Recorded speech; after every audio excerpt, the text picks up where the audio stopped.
Hey everyone, this is Stan Gendlin with Real Estate Skills. In this video, we're going to be talking about how to wholesale real estate with no money. Make sure to check the link in the description and get our resource, our step-by-step guide of how to wholesale real estate with no money down. So let's talk about the step-by-step process of getting into wholesaling real estate with no money or credit. We always recommend you start by finding a good mentor. Whether it's realestateskills.com or you find someone in your local REIA group that can help you with some mentorship, you should always have someone that you can lean on with questions that you might have as you go down this road.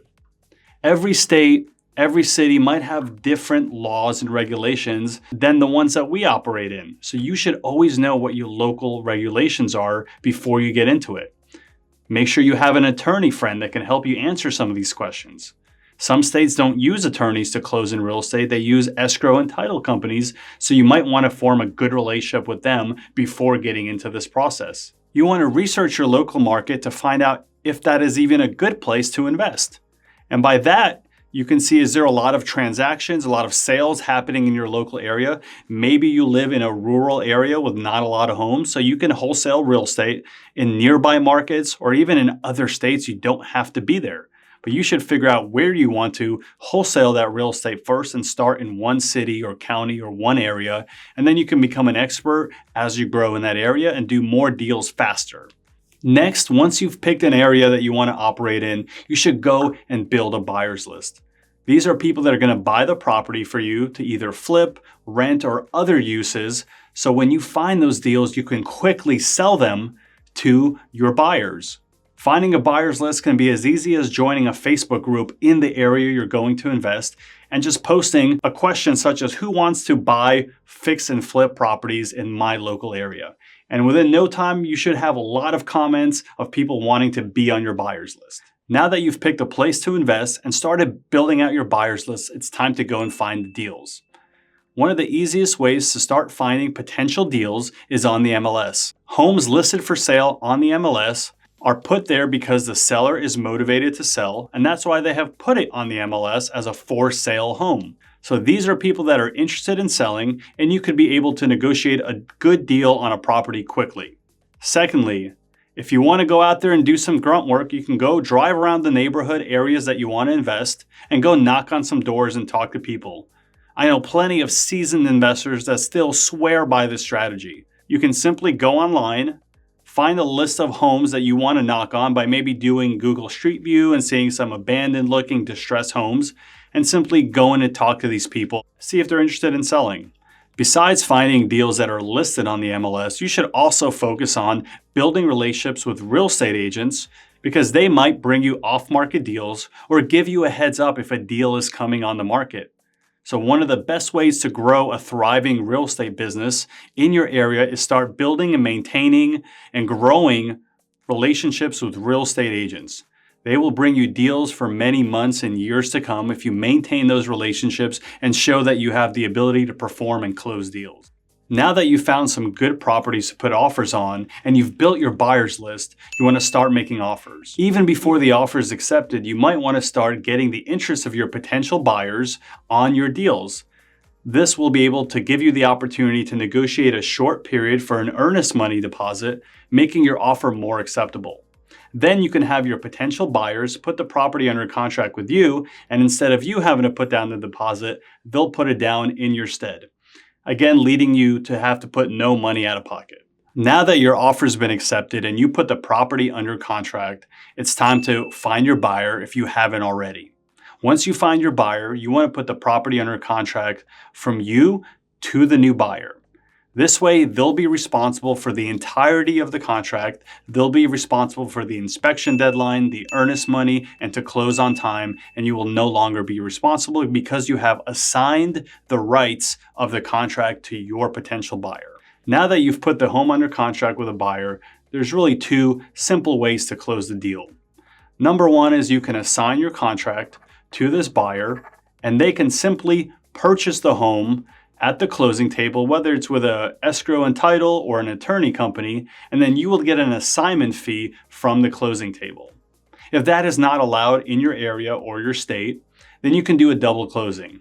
which means you will use either the buyer's money or a transaction loan to close on the property first and then immediately sell it to your buyer, allowing you to walk away with your wholesale or assignment fee. So those are two ways you can close your wholesale deal and sell your rights to the contract to a potential cash buyer. So now that you've put the property under contract with the seller, you've found a buyer and you've scheduled a closing, it's time for the property to close and you to get your assignment or wholesale fee. Typically the day of closing, when the property closes with the escrow, title, or attorney, they'll either give you a check, a wire, or an ACH, your preference, and you should expect to get your fee the day of or the day after the closing. And that is a simplified version of the wholesale process. Now that you understand a simplified version of the wholesaling process with no money down, let's go through the steps in a little bit more detail, starting with finding a mentor. Hey, if you're enjoying what Stan's saying about wholesaling real estate, then download our guide right now on how to wholesale real estate with no money. The link is in the description and you'll get our free PDF guide all the way from finding mentors to collecting your first wholesale fee. Now let's go back to Stan. Again, when you've decided to wholesale real estate, it's important to have a mentor to help you through the process. No matter if you're brand new or at my stage and own hundreds of properties, you should have someone guiding you along the way. Whether you choose realestateskills.com or a local mentor, it's important to have someone on your team to avoid the pitfalls and allow you to grow your company without making all the mistakes that they had to make as they were growing, and allow you to learn from them. So make sure you choose the right mentor for what you're trying to achieve in your business, and they could potentially be a partner with you in the future. So step one in the wholesaling process. Learn your local laws and regulation of wholesaling real estate. Some states require you to get your real estate license and some don't. Some allow you to do an assignment of contract and not have to double close at a closing. And some will require you to bring the money and close on the property and actually own it, even if it's for 1 second before you can sell it to somebody else. Sometimes the buyers will allow you to use their money to buy the property and then sell it. In some cases, buyers don't feel comfortable doing that, and that's probably more common than the other way around. So understanding how a transaction loan works to allow you to do a double closing. Make sure you understand the local regulations before putting your first property under contract, so you can have no issues when you come to the closing table. Next, you should learn your local market or the market that you have decided to invest in. By knowing the area that you're investing in, you can focus on the right parts of town where it's very desirable for people to buy homes to either rent, renovate, or live in. That way, if you find potential deals in that area, you can quickly sell them for the highest profit. So make sure you pick an area that has a lot of home selling. The more home volume selling, the better opportunity there is for wholesaling. Next, let's talk about building your cash buyers list.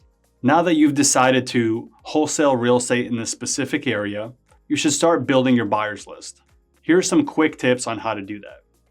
Go on social media and maybe join a Facebook group for that area's real estate investors and start posting on there that you will have a lot of deals coming up and you're looking for buyers that would be interested in buying them. You can go on the MLS or a free website like Redfin or Zillow and look for deals that say recently renovated home for sale.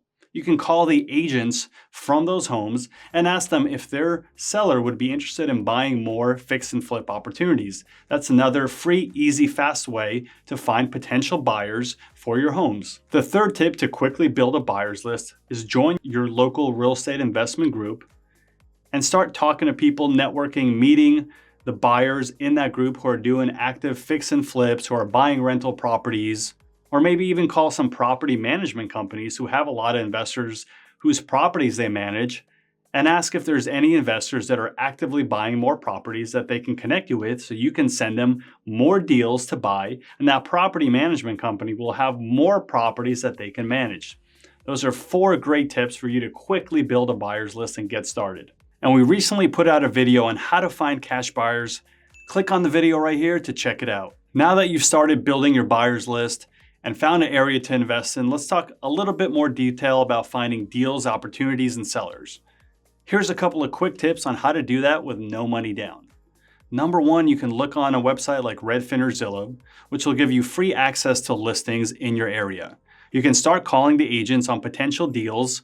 Usually you want to look for homes that need work, need a lot of work, that will say investor special, and see if you can offer a good price so you can resell it to someone that's interested in buying it as a rental or a fix and flip or potentially to live in. Another good way is calling those agents, starting to build relationships with them, taking them to coffee, taking them to lunch, just having a conversation and letting them know, hey, if you bring me a potential deal, I'll be able to buy it with you, you can represent me and get the commission. And a lot of times if the deal is off market, they'll send you the deal, you can put it under contract, and the agent will get the buyer and the seller side, giving them double the commission.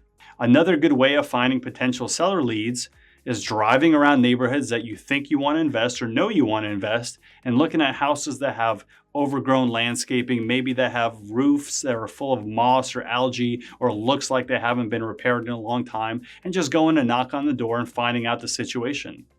When I first moved to South Carolina to start my business, I bought my first house on the MLS because it was a deal that said it needed some renovation. After that, I knocked on the doors to the right and to the left and found out from the tenants who the landlords were, called them, and they decided to sell to me. And then I found deals 2 and 3. Those are some great ways to find deals and not have to put any money out of pocket into marketing to start generating some leads. Now that you've found a good deal to invest in and you've offered a price that gets accepted, it's time to go under contract. Make sure you understand the contract in your local area, read it through and understand all the things that have to be filled out for that contract to become valid. Usually you have to work with a real estate agent in your area to get a contract fully executed. And a lot of times an agent would love to walk you through and explain the contract to you because you're going to get the commission by representing you. So maybe before you go under contract on your first deal, why don't you build a relationship with a good real estate agent in your area that's investor friendly and let them teach you everything about the contract that you need to know so you can make the right offer to put a potential deal under contract. Now that you've put your property under contract, it's time to reach out to your buyers list or start posting it on social media and other places where buyers can possibly be, maybe going to your local real estate investment club if none of your current buyers are interested, and try to sell your rights to the contract in those situations. You should use an assignment agreement to assign your rights to that contract with the seller to a potential buyer to move all of the liability from your original contract to this buyer. That will include the inspection period, the need to bring money for closing on a certain date, the earnest money deposit, and now you can move towards the closing with your buyer. Now that you found a buyer to assign the rights to your contract to, it's time to go to the closing. Now remember, you have to learn before you even get started if you're in a title escrow state or if you're an attorney closing state. And make sure you build a relationship with either one of those companies because they will help you, your buyer, and the seller go through the closing process so everything goes smoothly. You can expect to get your assignment or wholesale fee either the same day or the day after closing. And before you go to the closing table, we do recommend that you have an LLC to put these properties under contract. And if you're going to do that, you should make sure you have a bank account ready and open to deposit the money into from your assignment. If you don't have an LLC, that's okay. You can do an assignment of contract deal in your personal name and have the money deposited into your personal account. But we would recommend you take a portion of that money, start an LLC, and remove yourself from some of the liability when it comes to real estate investing. So now that we've discussed taking a wholesale deal from start to finish, let's go over the benefits of wholesaling real estate with no money down. This is a great way to put your foot in the door with real estate without putting your personal money or credit at risk. It's a great way to meet a lot of people, including buyers that could be your mentors or partners in the future. It's a great way to start building capital for your future real estate endeavors because, again, you can do this with no money down, no credit risk, and get right into it today because you don't need any money to either find the deals, find the buyers, or put deals together and get them closed. It's just an overall great way to start in real estate investing. And many investors I know, this is the first step they take in their careers to get into real estate. So those are some of the benefits to getting into real estate with no money down. Let's talk about some of the drawbacks. Wholesaling real estate is a transactional business. When you're not doing deals, you're not making any money. So you have to constantly do deals. As opposed to maybe buying a rental property one time, you might get money forever. Wholesaling, you have to keep doing deals over and over. If you're not outgoing or an aggressive personality, it might take you a little more time to build a buyer's list, but that's okay. So you might not be able to get started as fast as some people, because it does take time to build up your connections with realtors and buyers and attorneys and title companies and lenders to get these types of deals done. And it might take you a little bit of time to understand how to put your first deal under contract. Another drawback of doing wholesaling versus other strategies such as fix and flip is you could be leaving money on the table. Now you're basically exchanging risk for reward when it comes to wholesaling versus rehabbing. If you rehab a property, it will take you normally a lot longer than wholesaling the property, but you're putting yourself at risk for market conditions, things going wrong during construction, and maybe some other things that you might not expect that can come up during rehabbing a property. So it's really a risk versus reward. If you want your profit today versus 6 months from now, you might end up with the same profit or a bigger profit if you fix and flip. So that could be a drawback of wholesaling versus fix or flipping. So those are the steps to wholesaling real estate with no money down. For more information, click the link in the description. Check us out at realestateskills.com. Make sure to get our step-by-step guide on how to wholesale real estate. Like, subscribe, and let us know below what else you'd like us to cover. We'll see you in the next one.